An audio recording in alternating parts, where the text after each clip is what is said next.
Are you struggling with a product idea? Or maybe perhaps you have several products and you're in that crazy promotional mode of going from promoting one product to the next product to the next product.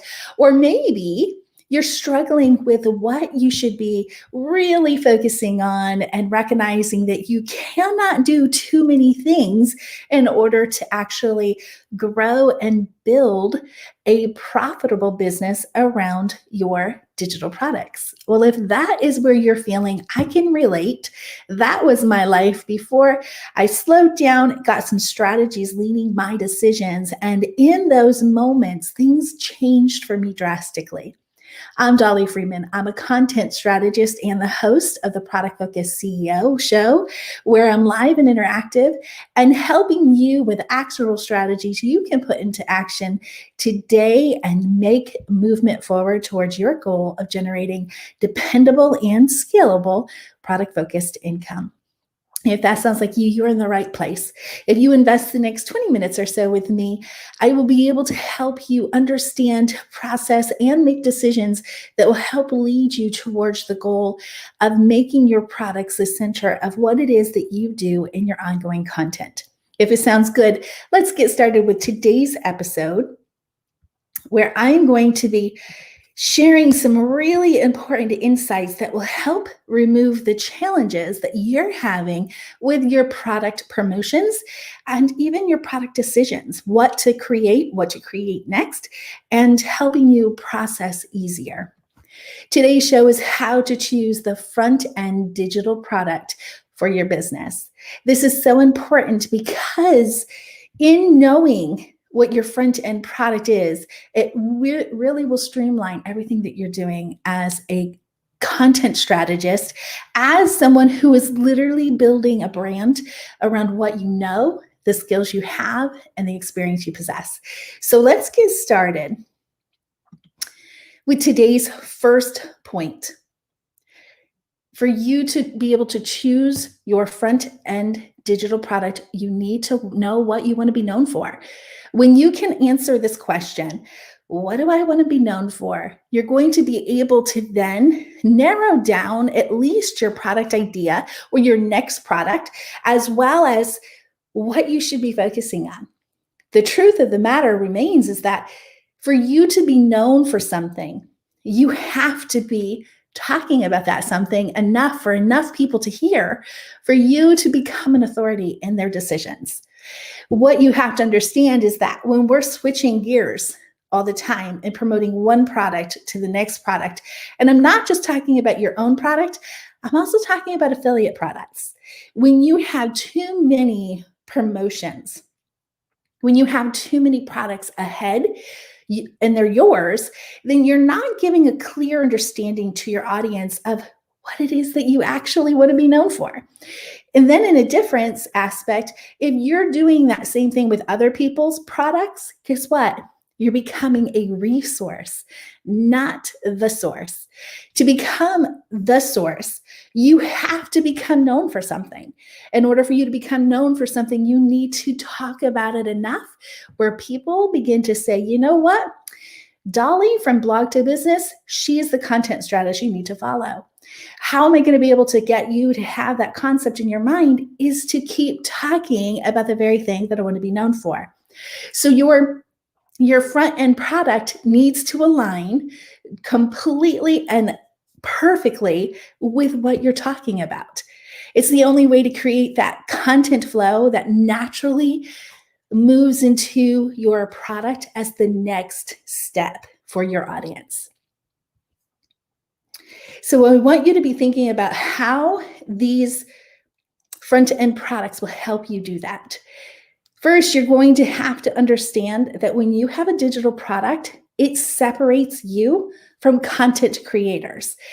It automatically separates you from someone who has ongoing content, which you still need to have as a digital product creator, or a digital product creator that then serves with the content. It completely separates you. So you have to make a decision. Do I want to be a content creator or do I want to be a digital product creator? The two both have ongoing content. It's just leveraged different. So one will make you dependable and scalable income, while the other would get you income with ad revenues, with affiliate links and sponsored work. You need to decide where it is that you want to put your focus. What I love about the strategy of having a front-end product is it builds instant authority. Whenever someone has a book, when someone has a product, all of a sudden they become authority in that market. And I love the fact that once you have something and you call yourself, the founder of a blog is one thing, but when you say you're the creator of a product, it gives you that instant authority where someone is like, I have a feeling she knows what she's talking about, or he knows what he's talking about. That's what a digital product does for you if you have that front end product that's helping to build what you want to be known for. And then when you do it right, it will make you the source. It will definitely set you out as the source because you're not focusing on promoting a whole lot of other products, although there are strategies on how to do that. But you're also not promoting everybody else's product, right? You're becoming the source. And that's what I want you to be thinking about. How is my promotion creating the source that I want to be known for my audience? The second thing that will help you to decide your front-end product is you want to make sure it's the best product. We content creators, we really have all these product ideas, at least I do. And I oftentimes have to write those ideas down in a book to say, you know what, let's just pin this here and see if it sounds like a good idea in a month or in 2 months or in 3 months. But when I first started out, I had all these ideas and I worked on them. I really turned them into products. But in the end, they were just a multiplication of products instead of really making sure they were the best products. And I will tell you, they're still the best. They're still really, really good. But my front-end product has to be the best that I have created. Now, when you have the best out there, you are going to be looking at a few qualifications to know if it's the best. The first one is it's high quality. Your product should be the best quality. When I'm talking about quality, I'm talking about videos. I'm talking about making sure you have some type of video product out there, and not just any video product. You want to make sure that the video product has good lighting, good sound, good video quality. You want to make sure that it is high quality in order to be best. Another thing is if you already have existing sales, you can choose your front-end product by identifying which one has the best sales and does it have the high quality that you need it to have. The third part, and this is something that I really, really have to narrow in on when I'm telling you to pick the best product for your front-end product, is that it has to give one result. You have to know what that one result is for your product. Now, when I say one result, I don't mean that it doesn't have many steps. What I am saying is that it has a one result so that when people get to the end of consuming and implementing your product, they'll be able to say that delivered on its promise of the one result. And they'll be able to have that tangible transformation evident in their life because they consumed and implemented your best product. All right. The third part of being able to choose your front-end product is it must be a business builder.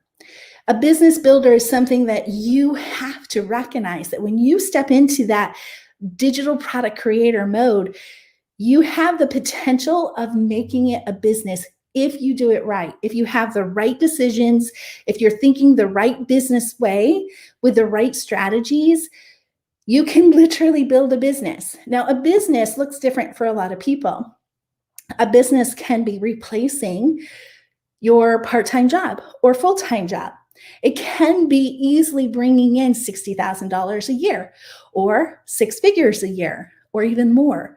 But what you have to understand is we're living in a time right now where David Ramsey says that common sense is marketable for the very first time in history. So when we know that, and we know that Forbes is saying that by 2025, the e-learning industry is going to scale to $325 billion.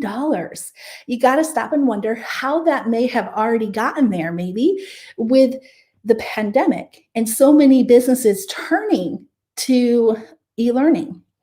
We used to have these live events. Now we have virtual events. They're creating more e-learning opportunities and profits for people. So when you look at your digital product, you want to be thinking, is it a business builder? Can I build a business off this one front-end product? So let's talk about some qualities that you want to be thinking about for your front-end product when you're choosing it. Number one, how's it going to attract your audience? What is it going to do for your audience? Now, there's a lot of ways that you can attract an audience, a whole lot of ways. But when you are focused on that one result and you're getting them that promise and you're delivering that promised result, you're going to get those words of mouth referrals, which is the best marketing tool that is available to all mankind since the beginning of marketing. It's still alive and well today. Most often, that's the thing that's going to make your product better is the word of mouth, right? So then you have to then think about, okay, how else can I attract my audience? Pain points allow you to attract a broader audience. Now, when I say broader, I'm saying the fact that, Susan and Kimberly may not have the same looks of who they are, but they could have the very same pain points in their life. So your product needs to have a solution to their pain points. One might be a doctor, one may be a stay-at-home mom. So getting too focused on the demographics versus what your product can solve will help you attract a broader audience rather than have the demographics about the same people inside it, okay? So you want to open that up. And then when you're thinking about your business and how you can build your business around your digital product, especially that front-end product, you want to be thinking about desired results. What is it that your market desires the most? When you focus in on that thing that they want the most, guess what's going to happen? You can easily build a business because it's the very thing that is driving all their pain points, and they don't know how to solve it on their own. They need you to do that. So by becoming their solution to their pain points, you can easily build a business with that front-end product. And here's the thing I want you to understand. I know I was there. When I started doing digital products, I had a competitor in my view. And I was watching her. I was like, there is no way I'm going to be able to compete with that person. And you know what happened? I lost my confidence. I lost my confidence because my products weren't selling. Well, they weren't selling because I wasn't marketing them. There is a whole lot of process to marketing that will actually create a product to sell. So I wasn't doing what I needed to do. She was doing it better. But in the process of comparing myself to her, I was losing my confidence. And with that loss of confidence, I did not think I could build a business either. So here's the key thing that you have to understand. I was looking at the wrong thing. Instead of looking at my competitor as saying, they're already in that market, they're already being successful, they've built a business here. Instead of seeing that, I should have seen it as a proven market and say, you know what? She's doing so well because there's such a need in this market. And what I want you to understand is that content strategies is what got me past that comparative stage and helped me to identify myself as a unique authority factor that stood out in a saturated market and allowed me to finally hit past this invisible ceiling that I had and go past it and finally build my business in the same market, but with serving a different pain point than what she was serving. My first product was a product that really was not that quality. It wasn't a high quality. It was not a best product. It sold, but it did not sell to build a business. It was not dependable income, and it surely did not scale. So when I got to the point of creating my front-end product, the Charlotte Mason planning framework, I realized, you know what? There is a huge problem in this audience, this market, is the mamas, they do not know how to plan or implement their perfectly planned Charlotte Mason year. So I'm like, this is what I rock on. We never have to do summer school. We get all of our curriculum done. My kids are self-educating. Wait a second, I can build a business off this. And I went to work and I made certain that I wanted to be known for planning. Okay, that was number one. Number two is best quality. I upped my video game. I made sure that I had better lighting. I made sure that I had better content. I made sure that I had better background. And when I created that product, I made sure it was the best product I knew how to make at the time. And then I made sure it was a business builder. How I made sure is that it delivered a result, right? It made sure that I was able to attract a broader audience, not just those who already knew that they wanted Charlotte Mason, but those who knew they wanted to homeschool. And I was able to then teach them about the Charlotte Mason way and get them into my audience by how I was teaching. So those three things are key to making sure that you have chosen the right front-end product for your business. Now, I have a very exciting thing that I want to share with you that is free training that is going on tomorrow, and you don't want to miss this. So if you have yet to sign up, I want you to, because these are 8 marketing mistakes and what to do instead to sell your digital product. Now, I'm going to be honest. This is based off my experience. But here's the thing, I see this happening all the time. Digital product creators are still making the same mistakes I made years ago. And they have to do something different to get different results. So if you're not getting the results you want, chances are you're doing one or more of these marketing mistakes. So I want to show you what they are. And more importantly, I want to help you to know what to do differently. So if you have yet to secure your spot, go to blogtobusiness.com/mistakes and join me. There are 3 different time slots. You can join me for 11 Eastern time, or at 3 p.m. Eastern time, or at 7 p.m. Eastern time. You get to choose whichever one, but what's important is it's live. So you don't want to miss, you can't sign up and then not show up. There's no replays. It's you and me face to face with other digital product creators, and we're going to nail this marketing. And you're going to remove the mistakes to make way for what to do instead, so that you have a better chance of building that business that is right there in your grasp and in your grasp of making sure that you can get this done and make it happen for you too. It's all about the strategies. It's not about the size. It's not about anything that you might think is too big. It's actually very simple once you know what to do. All right, so next episode, I'm going to be teaching you the investments of a digital product creator.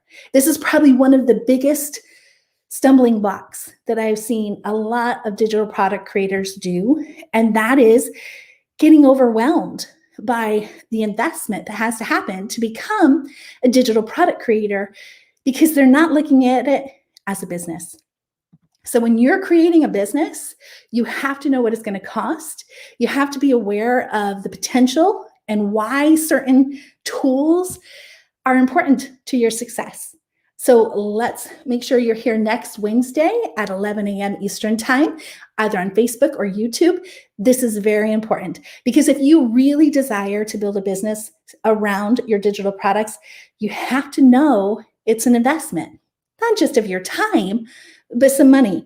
But the beautiful thing is it pays back. It pays back so much, and it will make it where eventually you can actually have your business running for you and building your business and creating and generating the income while you enjoy the life that you desire it to build for you. All right, if there's any questions, let's drop them in the comments and I'll interact with you, answer any questions that you might have about your front-end product, and help you make those CEO decisions that will guide your business as you're building it, right? So here's something I really want you to know. Oftentimes, I can't even begin to tell you how many times I feel stuck. I feel stuck in my own processing of my decisions. And I know the answers, but it's not until I vocalize them to someone and literally process that with a listener that I'm able to say, you know what, I knew the answer all along. I just needed to process it with someone. So that's what you could be doing right now in the comments, whether you're doing it live or on replay. I do check the comments. So come in here. Let's get in here. Let's solidify that front end product and let's get you building a business that will generate that dependable and then scalable income. I'm real excited about that. And if you have yet to sign up, get your slot for tomorrow because I'm so excited about this live training. You will be face to face with me interacting and helping you get a clear understanding of what might be holding you back from digital product creation success and what to do instead. All right, I'm not seeing any comments coming in, but thank you for joining me. You can leave comments. I'll comment on them as I see them.